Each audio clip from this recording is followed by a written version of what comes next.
Well, as a life coach, what we do first and foremost, we do a 6-week extensive study that Christopher Carter and RPD put together for us to review and to walk through. After that, we do some internship.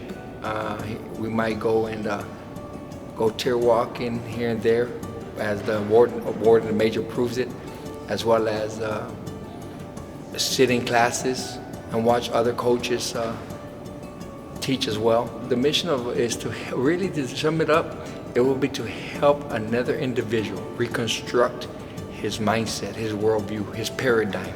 Is that helping them make a paradigm shift? Because as a life coach, we believe that it all begins there in the mind. And so what this curriculum actually is, it helps us to help our fellow inmates to identify thinking errors. And so it's giving us tools that can help them intervene in those thinking errors. Those thinking errors are hard to just change overnight, so it's a process. And so we also help, we understand that these thinking errors also affect our feelings. However, also in the curriculum, it shows that it gives us tools to intervene in those feelings, right? And so just say, for example, that an individual does not immediately change his thinking errors. He's working on it, or at least when it gets to the feelings, we've given them tools to intervene there. We also give them tools to intervene at the stage of behavior.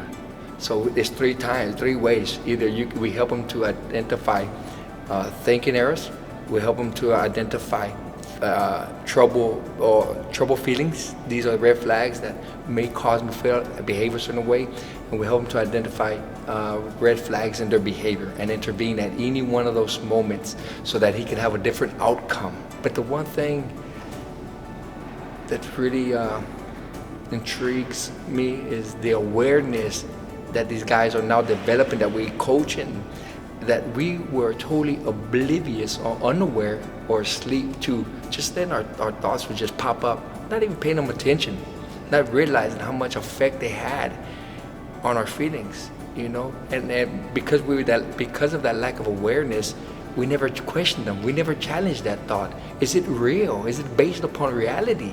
Or is it just based on my experiences, my beliefs, my biases, my attitudes, my assumptions? What is it based on? And we've never challenged them. So now we've brought this awareness to these guys. Hey, look, become aware of what you're actually thinking. And then ask yourself, where's this thought coming from? And how much truth is it? If it, challenge it, question it. And then we give them correctives for that thinking errors. And so doing that, for me, it's amazing to see the results. That paradigm shift totally liberates them from that criminal behavior, man, that seems to I can't stop doing what I'm doing. I'm in this cycle. How do I break it? How do I quit coming to prison? How do I become a better version of myself? Hey, I'm in the same shoes. They know my story, and you hear many of the other coaches' stories that we started all the way in from SEG, close custody, medium custody, and rebuilt, our lives, from scraps, having no GED, no education, and now you look at us, many of us, we have college degrees, etc. And so they look at that and they say, man, if you can do it in here, then I can do it too.